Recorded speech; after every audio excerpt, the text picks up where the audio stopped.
Saints John and Paul, martyrs. These two saints were both officers in the army under Julian the Apostate, and received the crown of martyrdom, probably in 363. They glorified God by a double victory. They despised the honors of the world, and triumphed over its threats and torments.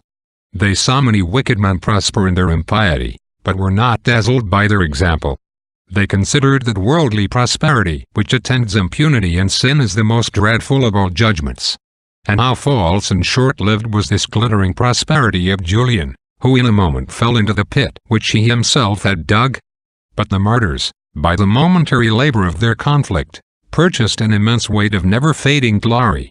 Their torments were, by their heroic patience and invincible virtue and fidelity, a spectacle worthy of God, who looked down upon them from the throne of his glory, and held his arm stretched out to strengthen them, and to put on their heads immortal crowns in the happy moment of their victory. Reflection. The saints always accounted that they had done nothing for Christ so long as they had not resisted to blood, and by pouring forth the last drop completed their sacrifice. Every action of our lives ought to spring from this fervent motive, and we should consecrate ourselves to the divine service with our whole strength. We must always bear in mind that we owe to God all that we are, and, after all we can do, are unprofitable servants, and do only what we are bound to do.